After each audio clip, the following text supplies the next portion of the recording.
It's 10 o'clock. This is Sky News at 10, our top story. Prince William leads tributes to rugby legend and campaigner for motor neuron disease, Rob Burrow, who has died at the age of 41. Coalition talks get underway in South Africa as final results confirm the ANC has lost its majority for the first time in 30 years. 2 bodies are recovered and a 3rd person is missing after severe floods sweep across parts of Europe. Diane Abbott confirms tonight she intends to run and win as a Labour candidate in the forthcoming general election. Out of reach, but never out of mind, families here in the UK demand the release of loved ones still being held hostage by Hamas. As a new week approaches in the election campaign, Sky News offers a seat to voters in Tewkesbury to find out what issues matter to them. And we'll take a first look at tomorrow's front pages in our press preview from 10:30.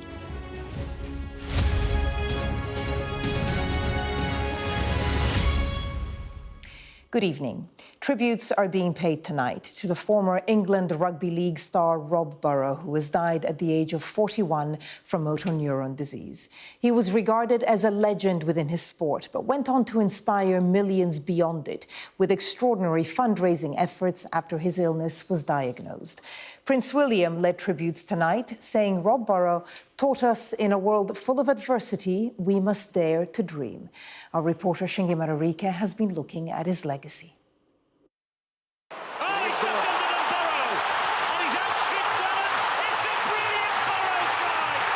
He was David in a world of Goliaths, a pocket rocket whose daring, dazzling skills propelled him into the history books.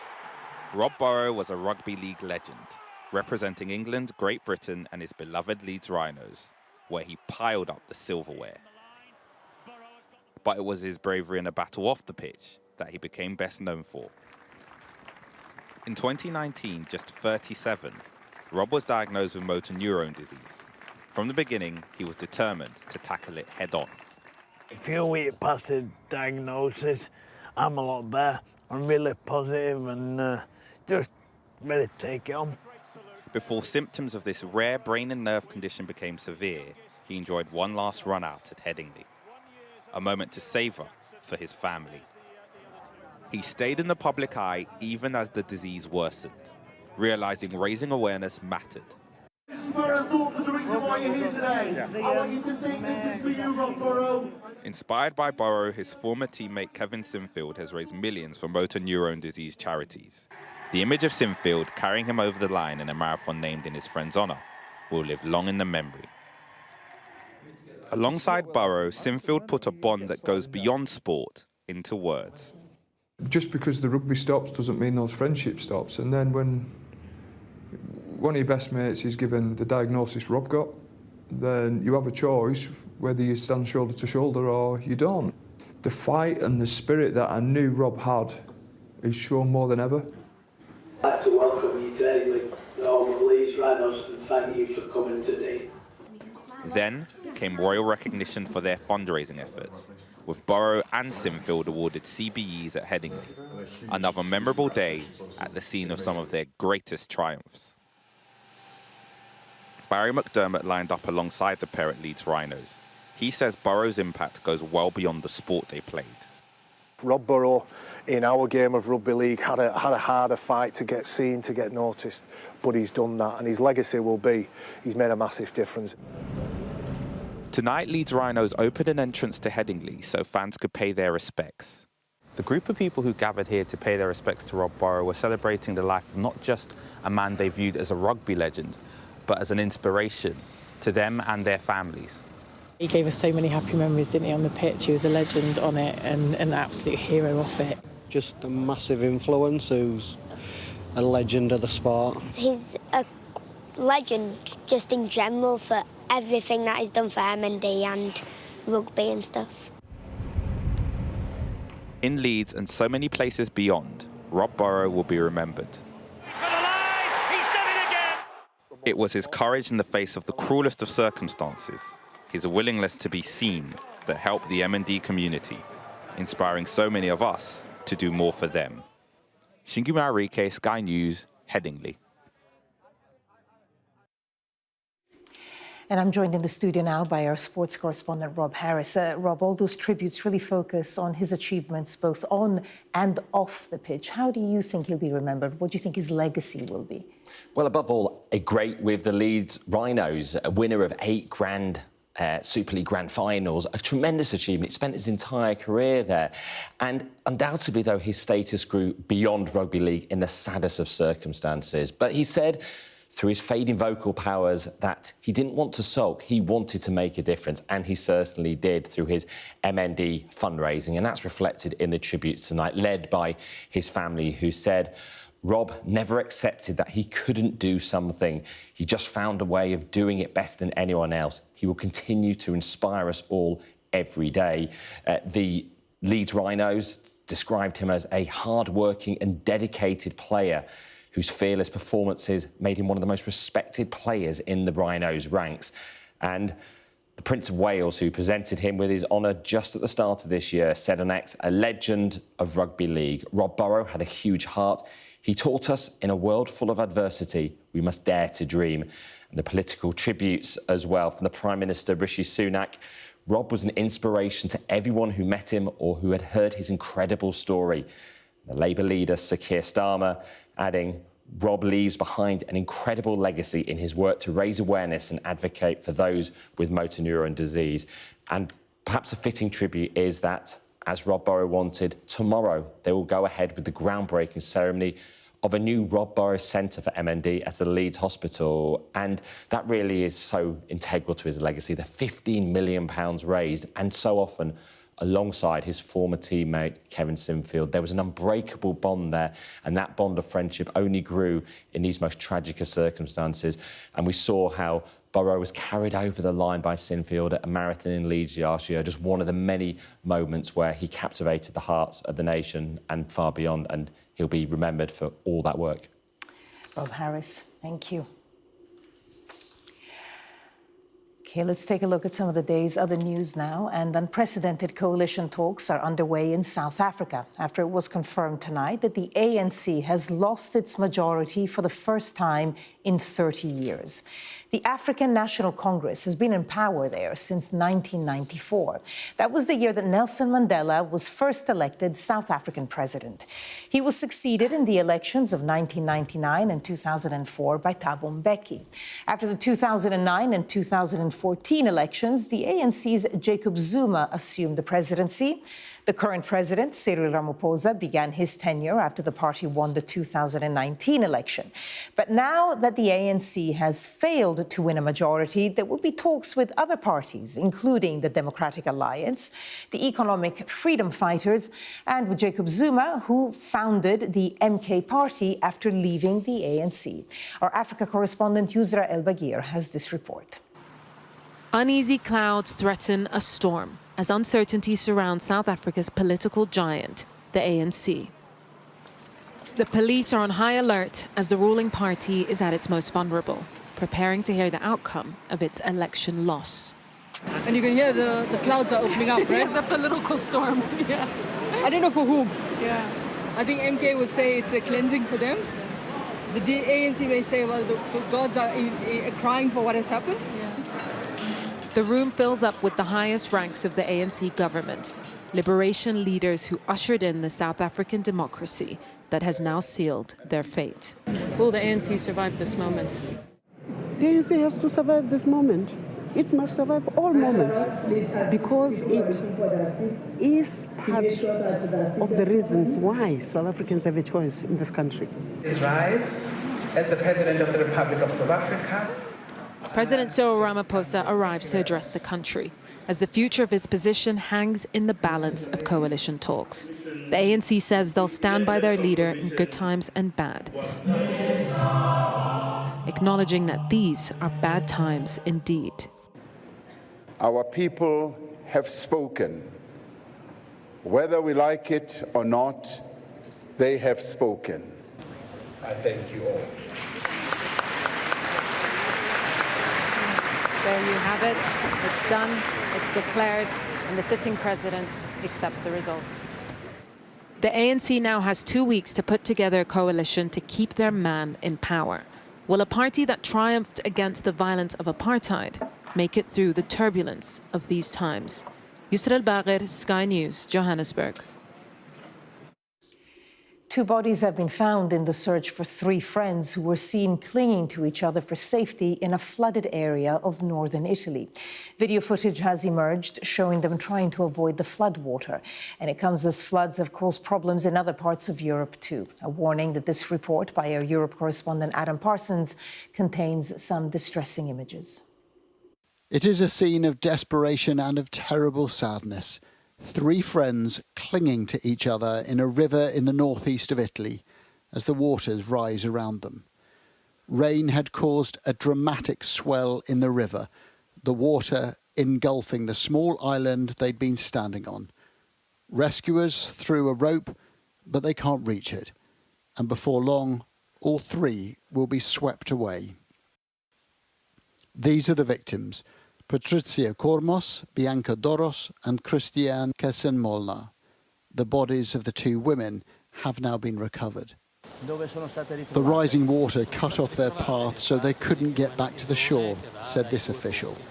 This area is sadly known for the dangerous water. We tell people, don't swim here. The search continues for the 3rd victim. The river has returned to normal. The sense of shock lingers on. In Germany, heavy rain caused burst rivers and disruption across Bavaria. And there was tragedy here too. A boat capsized while carrying firefighters through a flooded town. One of them died. More than 40,000 emergency service workers have been deployed to deal with the flooding. A train has been derailed. 2 dams have broken. Thousands of people have been evacuated, and various areas have declared a state of emergency. The water in the house was quite high. It all happened within a few minutes, and then it went very quickly. So we were out in maybe 14 or 16 minutes. We couldn't drive the car away, so we were lucky that we had a 1st and 2nd floor. In Bavaria, there is a forecast for more rain. This battered region is bracing itself again. Adam Parsons, Sky News. Veteran Labour MP Diane Abbott has said tonight that she intends to run and win as a Labour candidate in the general election. It follows speculation she may choose to stand down, reportedly in exchange for a seat in the House of Lords, a claim that she denies. And there was a row about migration policy today as Labour promised to bring down net migration and put British workers first if it wins the general election. That's a proposal the Conservatives say has already been enacted by the government. But the SNP, launching its campaign in Scotland, said hostility to immigration was the biggest threat to economic opportunity. Our political correspondent Darren McCaffrey reports now from Glasgow. From care workers to nurses in the NHS, fruit pickers to people serving us food in restaurants. Near record numbers of migrants are arriving in the UK. Labour claim they want to change that, with measures to ban law-breaking employers from hiring foreigners by putting British workers first.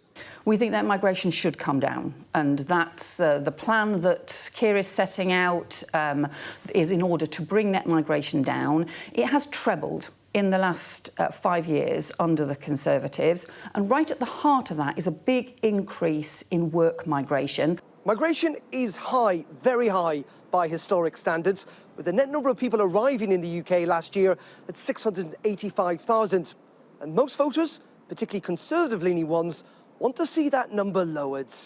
And for the Prime Minister door-knocking in London today, with no media access beyond these Conservative-provided pictures, this is difficult politics, not just on his government's record, but Labour's blatant attempt to appeal to Tory voters. It's interesting. How surprising that Labour has suddenly woken up and decided that immigration, I'm pretty sure Sir Keir Starmer called immigration economic vandalism. In Scotland, at the SNP campaign launch, the Scottish Nationalists aimed their attacks on Labour's migration pledge. Today, the SNP have accused Keir Starmer of directly harming Scotland with his pledge to reduce migration.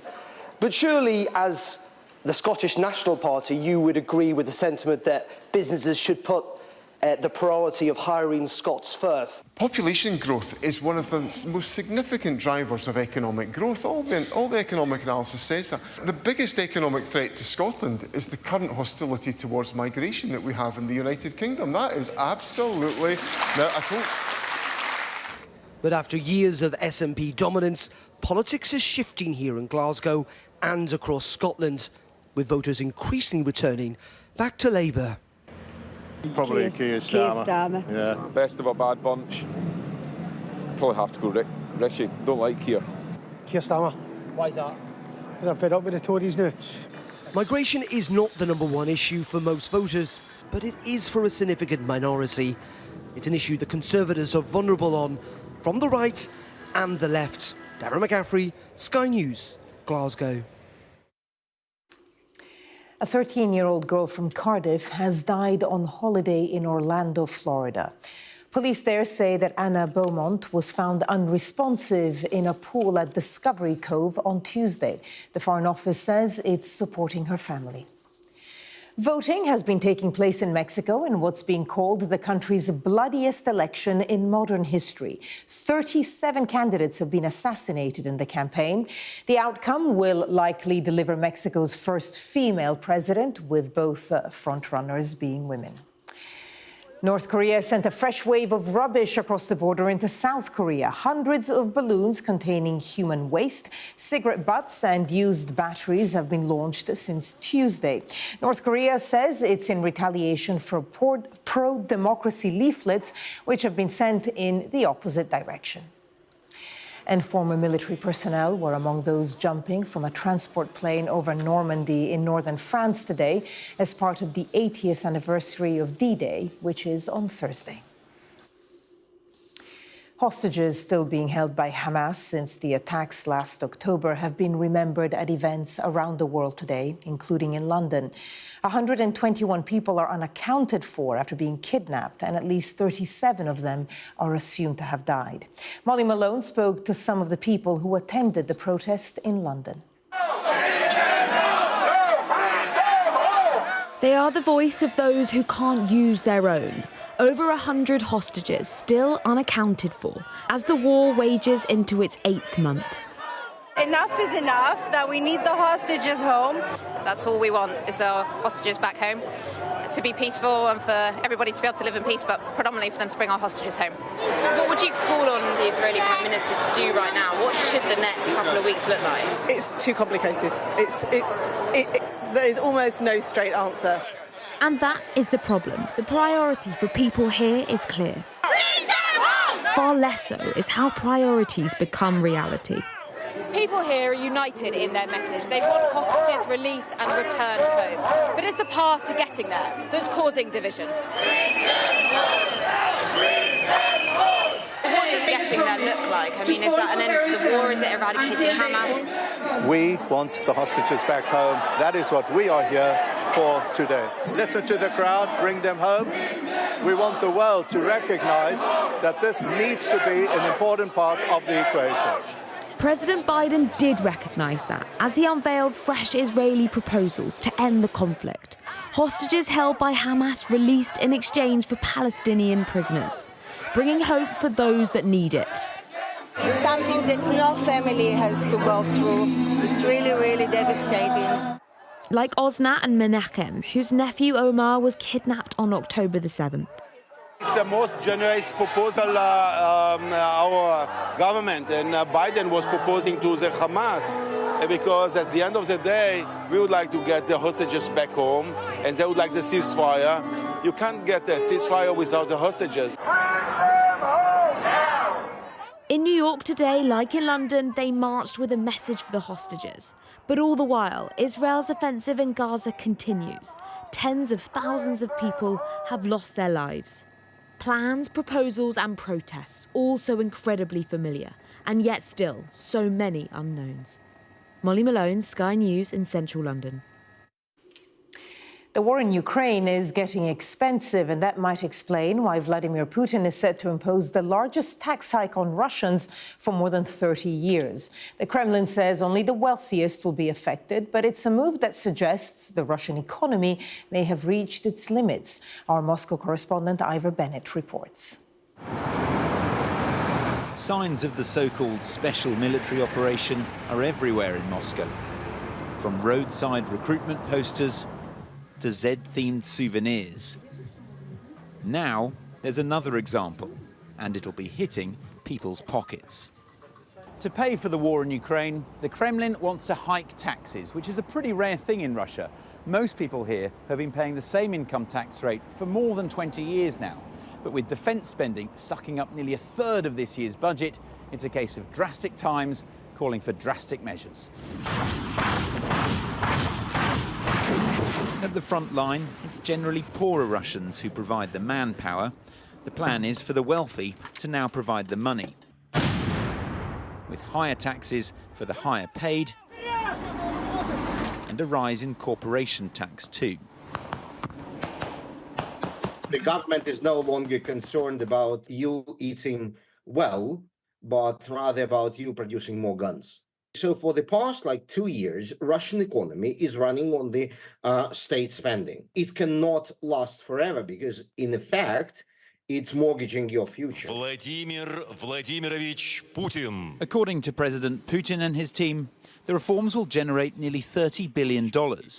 Officially, it's money to help develop Russia's regions. But some doubt that.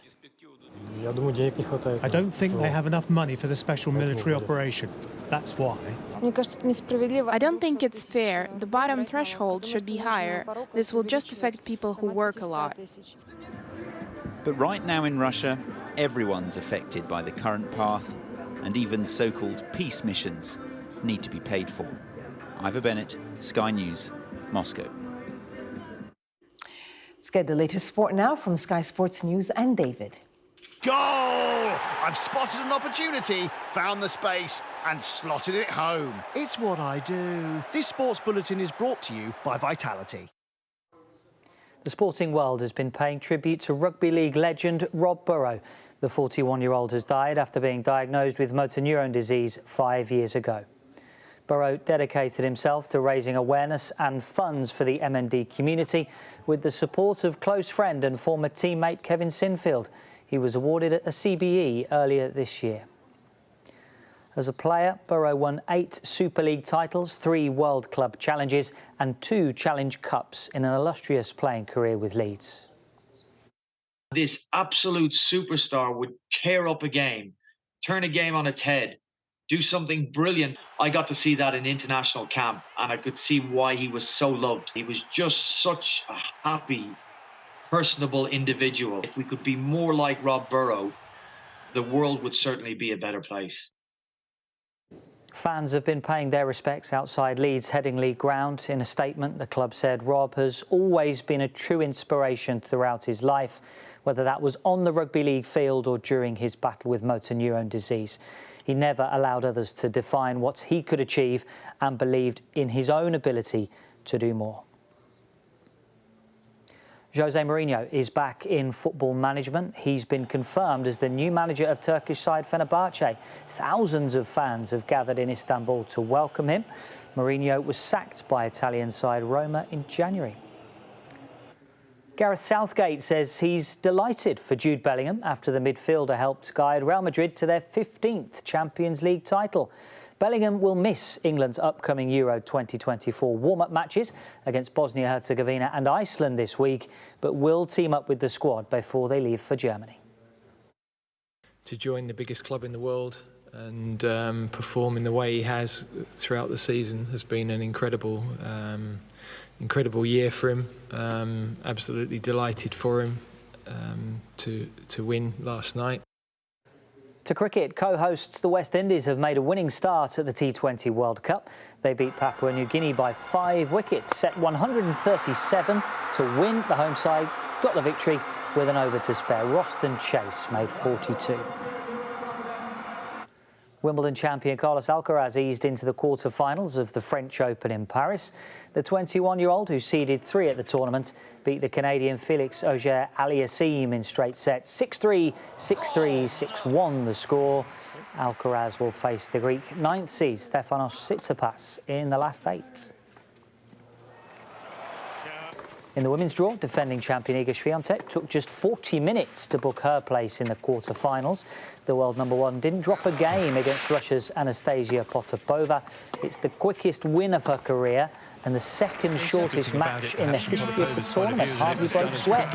She'll now play Wimbledon champion Marketa Vondrousova for a place in the semi-finals. A straightforward win too for 20-year-old Coco Gauff. The US Open champion and 3rd seed swept past Italian Elisabetta Cocciaretto 6-1, 6-2 in just an hour. Scotland's Robert McIntyre is on course to win the US PGA Tour for the first time. He's currently 16 under par, 3 shots clear of the field in the final round of the Canadian Open. Rory McIlroy is tied for 3rd on 12 under par. It's live on Sky Sports Golf right now. More on Sky Sports News. We're back at 11:20. Yeah, I'll give it a go. Anyone got gloves in my size? I need 4. Let's go back to the general election now. And with the House of Commons empty, our home editor Jason Farrell is travelling across Britain with a parliamentary bench, offering voters the chance to take a seat and tell us what's important to them. Well, the upholstered piece of parliamentary furniture has already been down to Newquay in the west of the country, where rising house prices is a big concern for many voters. And now it's made its way to Tewkesbury in North Gloucestershire. It's a relatively safe Tory seat, which, as well as its abbey, is also famous for hosting an annual cheese rolling event. Here's Jason's latest report.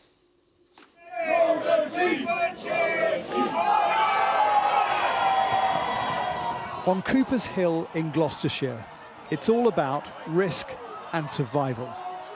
The game, a mucky, hazardous, undignified race to the bottom. In the general election, it's about survival too, by winning support. But rather than a wheel of cheese, the prize is a place on the parliamentary green benches, and with it, power. So what do we want to hear? In rural areas, you know, transport is a lot more expensive, especially fuel prices. More money or lower prices, really. That's it. So that's the main struggle at the moment. Few politicians have the pulling power of this annual Gloucestershire pilgrimage. But while Parliament isn't sitting, we brought one of their benches to this meadowy hillside for spectators to give us their voice. So I'm still a student, so I think I'd like to see student debt, something done about that. Public transport, I think, is a big one. Carbon neutral is a big one too for me. I think pushing back all the targets and pushing back all the approaches to a better green world are just inappropriate, and we say we can't afford it, but then we can't afford a lot of things, so we need to prioritise it more. We've made 2 stops in the southwest on this tour, and the environment has often been raised on our People's Bench. It hasn't been much of a campaign issue, as both main parties have rowed back on green policies. Just over those trees is Cheltenham. That's a target seat for the Liberal Democrats from the Conservatives. This is Tewkesbury, a fairly safe Conservative seat. But down there is Gloucester, and Labour need around about a 10% swing to take it. And they'll need that and more if they're going to get into power. Stop pushing. You have to go to the next race. There's too many already. Don't push. Not much in this election race is safe. Even Tewkesbury could tumble. The Lib Dems need an 18% swing, and they've done better than that in recent by-elections. Labour have support here too, so it's a 3-way scramble for the line. It's not about making wild promises. It's about being realistic and looking at things and channeling money where it needs to go. Yeah. And where does it need to go? It needs to go in the NHS. Who are you going to vote for? Labour, probably. Yeah. You think they've got the answers? I don't know if they've got the answers, but I certainly know the Conservatives haven't, because they've ruined the NHS. Are you confident that Keir Starmer's party will repair what you want? No. In the bumping, bruising electoral arena, anything can happen. Labour are leading in the polls, but it won't be a smooth ride. And for a landslide victory, Keir Starmer would probably need to get his hands on a big chunk of Gloucestershire. Jason Farrell, Sky News. And that was Sky News at 10. Coming up, we'll take a first look at tomorrow's papers in the press preview. Tonight, we're joined by James Rampton, columnist at The Independent, and Kate Andrews, economics editor at The Spectator. Welcome both.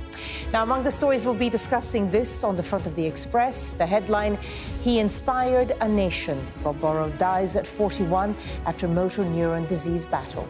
We'll be right back.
I'm Stuart Ramsey, and I'm Sky's chief correspondent.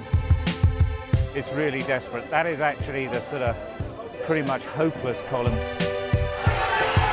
We saw snatch squads going in, grabbing people. You either live and recover, or you die. Okay, so that's like a war. That's the war. We help you understand the world with us.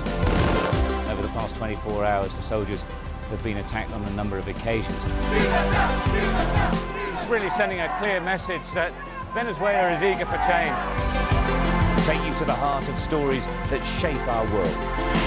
They were convinced the United States would become hooked. Well, they were right. An enormous explosion has just come down. It's not out of control, but they've withdrawn. It's so hot.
This is Sky News. In just a moment, the press preview. A first look at what's on the front pages as they arrive. First, though, here are our top stories. Tributes are being paid to Rob Burrow, the rugby league player who inspired millions fundraising for motor neuron disease, who has died at the age of 41. Coalition talks are getting underway in South Africa after the ANC lost its majority. Diane Abbott says she intends to run and win as Labour's candidate in Hackney North and Stoke Newington.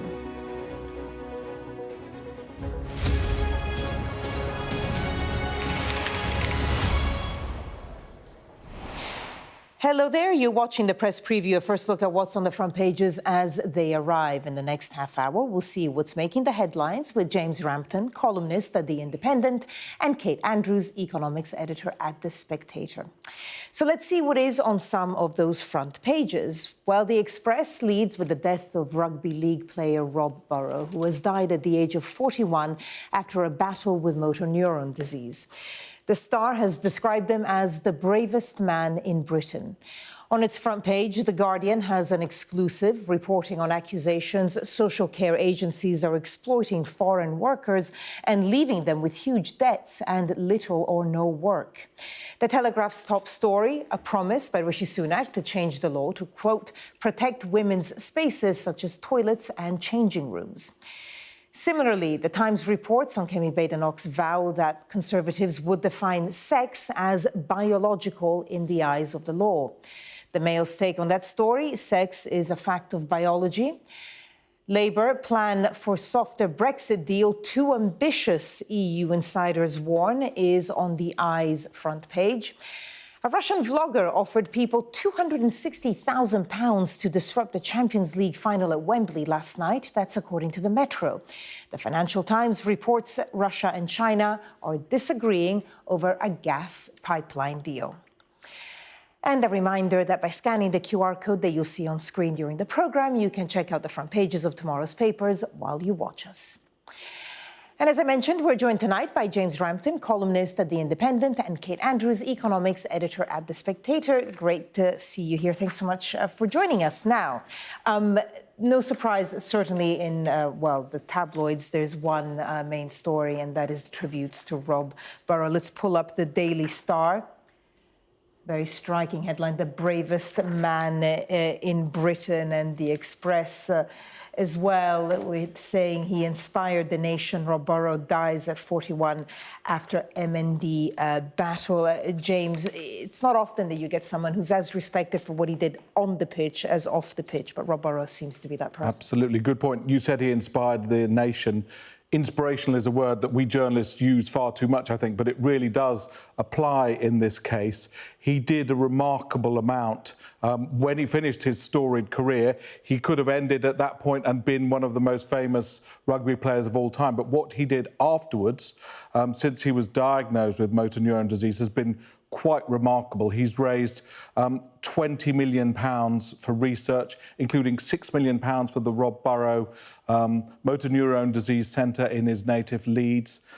He's hugely raised awareness about the disease. I saw the CEO of a support group on Sky News earlier saying he's made a massive difference, and he's truly proved a very, very moving and inspirational figure. There's a picture on the Star of his close friend Kevin Sinfield, another legendary player, carrying Rob Burrow across the line at the inaugural Rob Burrow Marathon in Leeds. And that picture went all around the world, and it underlines the amount that he did through his bravery in really bringing this terrible, terrible condition to the nation's attention. Kate?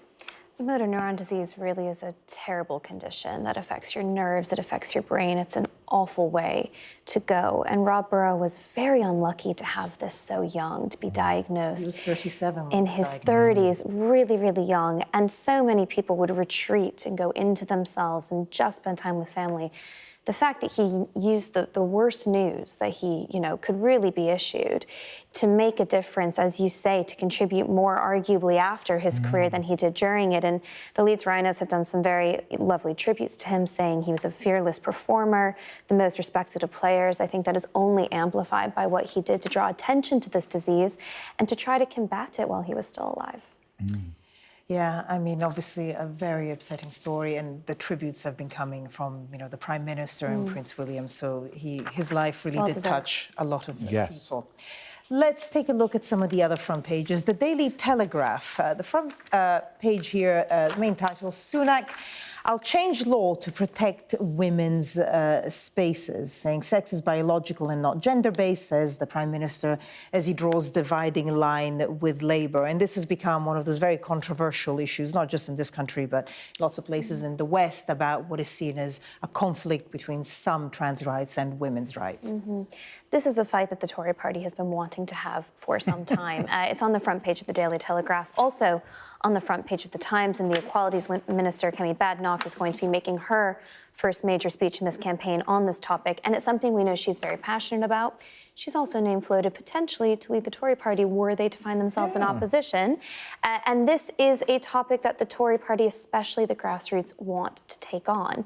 It will be very much politically motivated because Labour struggles with this topic when they are put questions like, what is a woman? They really don't have, many of their ministers anyway, haven't had a clear answer to that. Regardless of what you think that answer should be, the ministers have struggled on the question, whereas the Tories are much more concrete on this issue. So their plan, their big announcement going into this next week of the campaign, is to change the Equality Act to make clear that sex means biological sex, not gender. This is going to spark a fierce debate, but it's the debate that the Tory party wants to have. Jane? Yeah, very well put. I think the culture wars, as they are endlessly described, are where the Tories feel strongest because they really put clear blue water between themselves and Labour. This is an issue, as you rightly say, that will really appeal to the Tory heartlands. And as Suella Braverman used to use this terrible phrase, it will annoy all the right people, which in her eyes lefties from Islington. Yes, I live in Islington, by the way, and she and other Tory right-wingers will be delighted that this has been highlighted in order to make it clear that the Tories have a big gulf between them and Labour on this. And, you know, politically, in terms of realpolitik, it's a very smart move, and it will certainly generate a heated debate. What do we expect Labour to say to this? Because they have slightly changed their policy, certainly on something like self-ID. Well, indeed, they have, but what they would actually do to the law is another question, and I think that's going to be under the spotlight now in doing this in the days leading up to the first ITV debate. You can just imagine Rishi Sunak is desperate to say to Keir Starmer, I can tell you what a woman is or what I think a woman is. What do you have to say?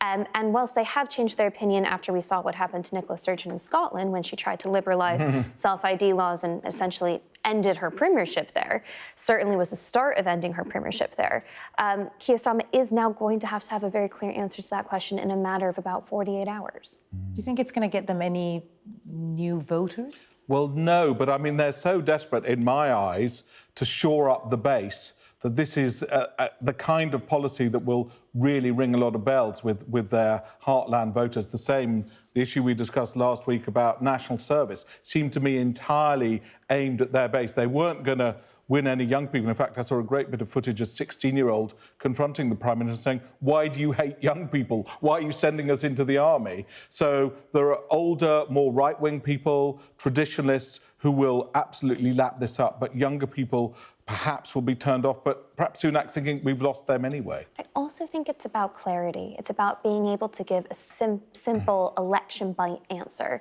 to certain kinds of questions.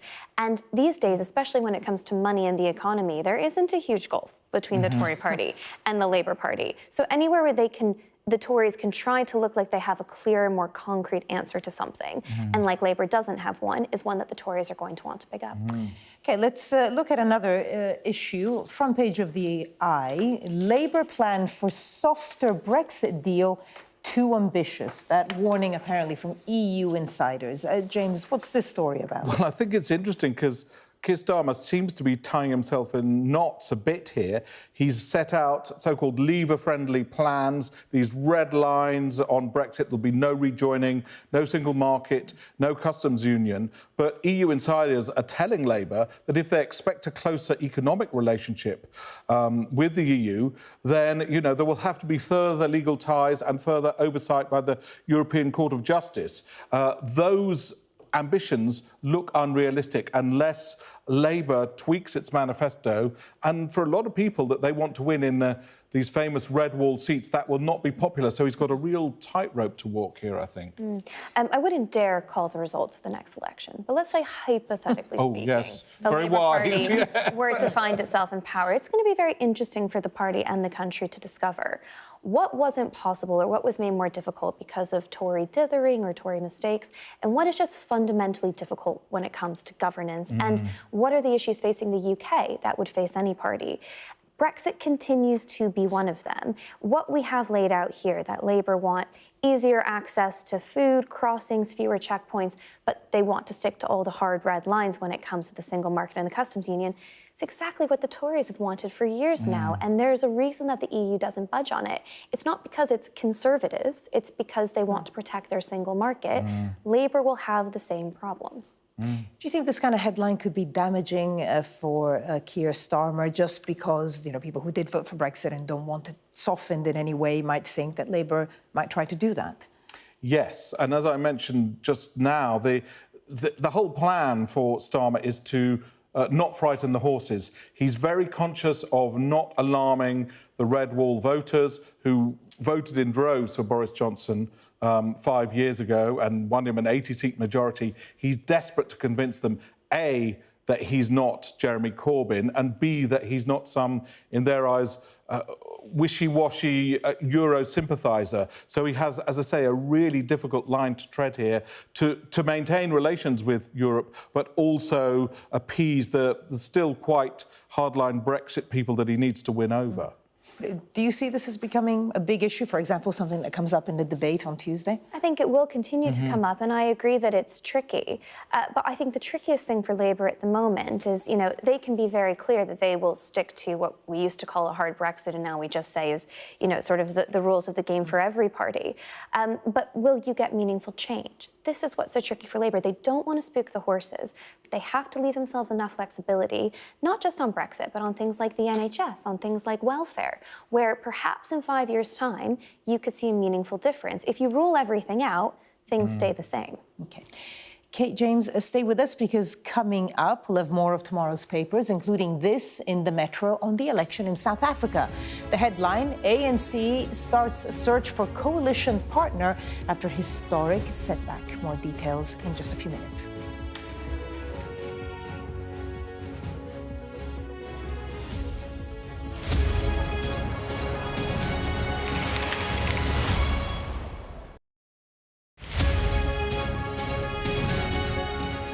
Day 27 of walking from Manchester to Ibiza. Day 43, walking from Manchester to Ibiza. Day 44, walking from Manchester to Ibiza. Day 46 of walking from Manchester to Ibiza. Yeah, that's the end destination at O Beach in Ibiza. I just thought, where can I walk to that's a bit controversial? Where can I walk to that's going to enable me to raise as much money as possible for charity? I thought, Manchester. And have a bit of fun at the end of it.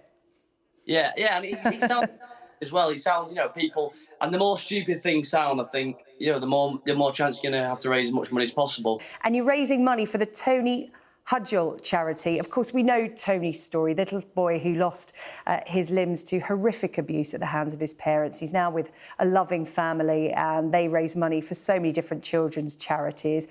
Talk to me about why you wanted to choose that particular charity. So I wanted to link something to do with walking. I wanted to raise money for a charity sort of linked to what I was doing. Obviously, I was walking to Ibiza.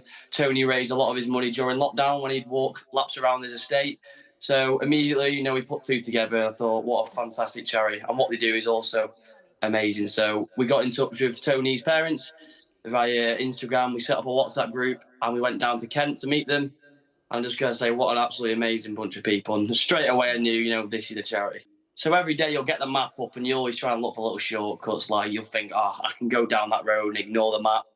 And on that instance, I ignored totally all day. And I went, right, I'm going down this big road. And this D road led to a motorway. And there was no way off except 16 miles backwards. So I jumped onto the motorway and I thought, right, I've got to get off the motorway. So I jumped over this bridge, down the bridge. I should just say, don't try this at home if you're going to do any charity walks. Just got to put a disclaimer there. Please don't try it. I don't recommend it at all, but great for character building. But no, that he's definitely been the most dangerous part. And I think walking alone through very isolated areas in the south of France, like you say, when the signal goes, anything can happen. I'm Katie Spencer and I'm Sky News' arts and entertainment correspondent. Maverick here on the red carpet. I'm so excited, Tom Cruise. Katie Spencer, Sky News in London.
Welcome back. You're watching the press preview with me now, James Rampton, columnist at The Independent, and Kate Andrews, economics editor at The Spectator.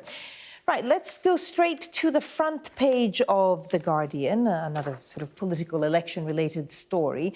Labour to shine light on Sunak's hedge fund. And it says here, Rishi Sunak must face questions about the fortune that he earned at a hedge fund that engineered a deal at the heart of the financial crash. That's what Labour is saying ahead, of course, of that debate. Kate. It looks like Keir Starmer wants to gear up at this first televised debate to accuse Rishi Sunak and really just to highlight his financial past. And the particular story that the Guardian is noting here is that Sunak was connected to a hedge fund that sold a Dutch bank to RBS back in 2007, which was then deemed an extremely risky deal, thought to have been a contribution to RBS's failure and, of course, linked to the financial crash. I suppose the idea here is reminding voters that Sunak is a money man who's just out of touch with you. I think it will be a real reach to say that Rishi Sunak is directly linked to the financial crash. And it is also a gamble when you talk about Rishi Sunak as a money man, because yes, saying he's out of touch does seem to resonate with voters. But Rishi Sunak is also reminding voters that he was the money man who brought you furlough, who brought you all the COVID money. So this can go both ways. But I mean, this is your core politics coming out. This is the mud that they're going to start slinging at each other in the coming weeks. And Keir Starmer really wants to focus in on something that he thinks makes Rishi Sunak seem a lot less in touch. Well, another topic, of course, that's key in the election, migration. Let's take a look at the Metro, page 5.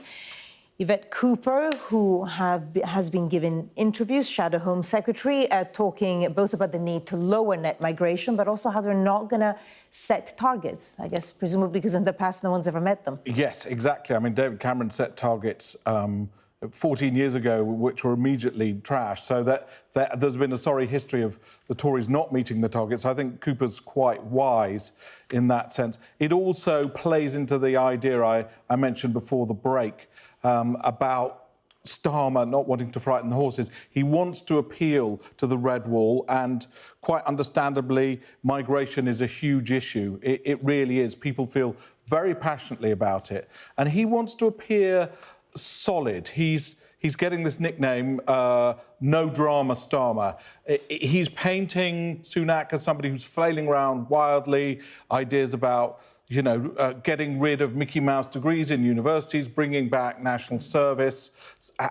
And you do think, well, if these ideas are so great, why haven't the Tories thought of them in the last 14 years?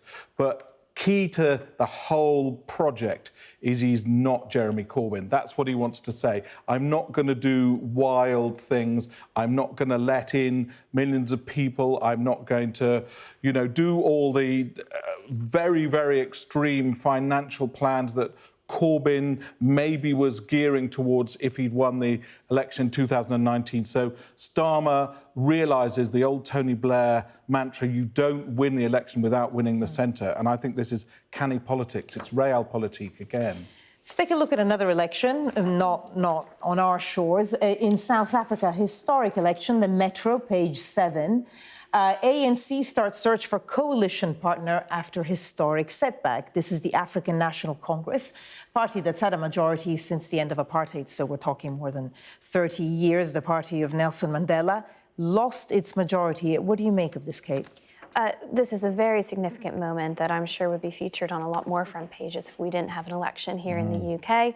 And of course in the States, I mean, it really is just election time. But as you say, the ANC has lost their majority since the end of apartheid, and they are looking for someone to enter into coalition with. They have dozens of parties potentially to choose from, but having made enemies out of those parties in many cases, it could prove tricky. It should be said that ANC is still the largest party with roughly 40% of their vote, but the number of seats has gone down from 230 to just over 150. So a very big moment in South Africa to see a real change in governance. Okay. We have very little time. Just one last story, still in the Metro. Trump, clock ticking for Trump because he's joined a social network that he tried to ban. Yes, a nice spelling of ticking there, as you can see. I mean, for us journalists, my own personal view, I think it'd be a disaster for America and the world if he was re-elected. But as journalists, you have to think he's the gift that keeps on giving. He creates headlines. Now he's joined a platform that just 4 years ago he tried to ban because he thought it was a vehicle for China to spy on the US. You couldn't make it up. Okay. Kate?